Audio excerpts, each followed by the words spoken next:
எனக்கு அன்பான தெய்வ பிள்ளை, இன்றைக்கு நாம் பார்க்க போகிறதான இந்த காலை செய்தியிலே நம்முடைய ஆண்டவர் தாவீதின் குமாரனாகிய இயேசு நமக்கு சுகம் அளிக்கிறவர், சுகத்தை கொடுக்கிற தேவன் என்பதை நாம் பார்க்கிறோம். மார்க் எழுதின சுவிசேஷம் 10ஆம் அதிகாரம் 46 52 வரைக்கும் வாசிக்கும் பொழுது வேதம் சொல்லுகிறது, தேவ பிள்ளையே, பின்பு அவர் எரியோவுக்கு வந்தார்கள். அவரும் அவருடைய சீஷர்களும் திரளான ஜனங்களும் எரிகோவை விட்டு புறப்படுகிற போது திமேயுவின் மகனாகிய பர்த்திமேயு என்கிற ஒரு குருடன் வழி அருகே உட்கார்ந்து பிச்சை கேட்டுக் கொண்டிருந்தான். தேவனுடைய பிள்ளை, இந்த சம்பவத்தை ஒருவேளை வேதம் வாசிக்கிறவர்களுக்கு அது புரிந்திருக்கும். தேவனை அறியாதவர்களுக்கும் இந்த நடந்த சம்பவத்தின் மூலமாய் தேவன் தம்முடைய வாழ்க்கையிலே குணமளிக்கிறார் என்பதை நாம் அறிந்து கொள்ள வேண்டும். எந்த சூழ்நிலை இருந்தாலும், எப்படிப்பட்ட வியாதிகள் இருந்தாலும் தேவன் நம்மை சுகமாக்க அவரையால் முடியும் என்பதை நாம் பார்க்கிறோம்.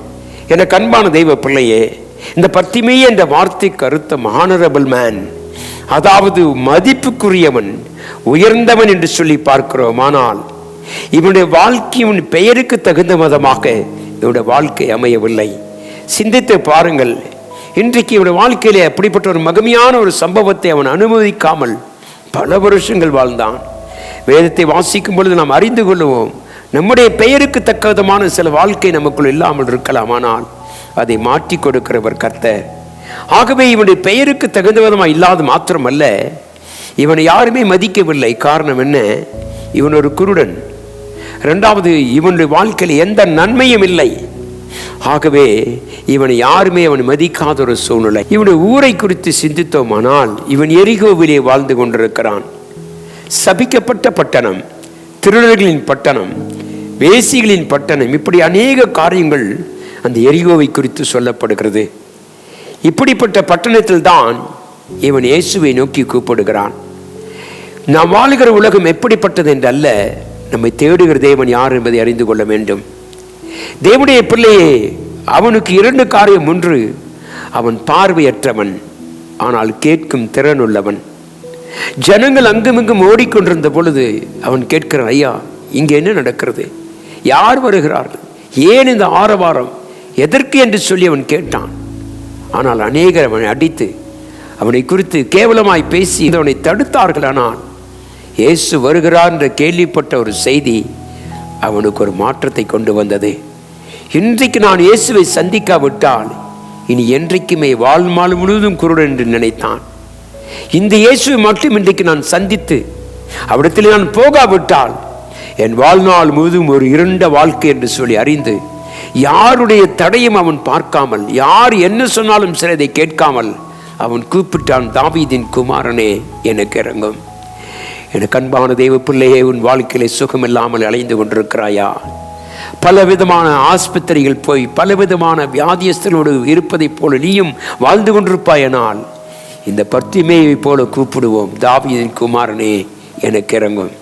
இந்த காலையிலே நீ கர்த்தரை கூப்பிட்டால் இயேசு உடனே வருகிறார். அவன் அங்கு நின்றார், அவனை கூப்பிட்டார், அவனை அழைத்து கொண்டு வா என்று சொன்னார். எனக்கு அன்பான தெய்வ பிள்ளையே, இன்றைக்கு நம்மில் இப்படித்தான் அநேகர் வாழ்ந்து கொண்டிருக்கிறோம். மெய் தெய்வமாக இயேசுவை அறிந்து கொள்ள கர்த்தர் நமக்கு கொடுத்திருக்கிற தாளந்துகளை நாம் அறிந்து கொள்ள வேண்டும். எனக்கு அன்பான தெய்வ பிள்ளையே, இவனுடைய வாழ்க்கையிலே காணப்பட்ட காரியம் என்ன? இவன் கண்கள் பிசாசினால் மூடப்பட்டிருக்கிறது. இன்றைக்கு அநேக பிள்ளைகளுடைய வாழ்க்கையிலே தெய்வத்தை அறிந்து கொள்ள முடியாதபடி, அவர்தான் நமக்கு சுகத்தை கொடுக்கிற தேவன் என்பதை அறிந்து கொள்ள முடியாதபடி அநேக விதத்திலே மக்கள் வாழ்ந்து கொண்டிருக்கிறார்கள். ஆனால் இந்த காலையிலே இந்த செய்தியை கேட்டுக்கொண்டிருக்க அருமையான தெய்வ பிள்ளையே, இந்த இயேசுவை நோக்கி கூப்பிடு, தாவீதின் குமாரனே, எனக்கு இறங்கும். ஏனென்றால் இந்த இயேசு போய்விட்டால் அவன் வாழ்நாள் முழுவதும் குருடன். அவன் வாழ்நாள் முழுவதும் அவனுடைய எதிர்காலம் இல்லை. அவனுக்கு எதிர்காலம் இல்லாத ஒரு சூழ்நிலை வாழக்கூடிய நிலைமை தேவ பிள்ளையே. ஆகவே அவன் தீர்மானித்து விட்டான், யார் என்ன சொன்னாலும் சரி, நான் இயேசுவை நோக்கி கூப்பிடுவேன். இன்றைக்கு இந்த காலை வேளை நீ இயேசுவை நோக்கி கூப்பிடுவாயினால் உன் வியாதிகள், உன் பலவீனங்கள், உன் சோர்வுகள், உன் போராட்டங்கள், உன் கலக்கங்கள் எல்லாவற்றுக்கும் பதில் கொடுக்கிறவர் கர்த்தர். இயேசு நின்றார், அவன் சத்தத்தை கேட்டார், அவனை அழைத்து கொண்டு வா என்றார். இன்றைக்கு இந்த காலையில் இந்த தெய்வத்தை நீ அறிந்திருக்கிறாயா? இந்த காலையில சொல்ல முடியுமா, கர்த்தாவை நான் உம்மை நோக்கி கூப்பிடுகிறேன், எனக்கு இறங்கும். அப்பொழுது அவனை நோக்கி பார்த்து கேட்ட கேள்வி என்ன? உனக்கு நான் என்ன செய்ய வேண்டும்? சகோதரனை சகோதரி இன்றைக்கு அதிகாலையில் ஒரு கேள்வியோடு நிற்கிறார். மகளே, உனக்கு நான் என்ன செய்ய வேண்டும்? எதற்காக என் பெயரை நோக்கி கூப்பிடுகிறாய்? அவர் சொன்னால், ஐயா, என் கண்களை திறந்து விடும். உன் குருட்டாட்டத்தை மாற்றவே இயேசு வந்திருக்கிறார். மதத்தை ஸ்தாபிக்கவோ மற்றதை ஸ்தாபிக்கவல்ல, உன் ஆவிக்குரிய கண்களை திறந்து மெய்யான தெய்வம் யார் என்பதை வெளிப்படுத்தவே இயேசு வந்திருக்கிறார்.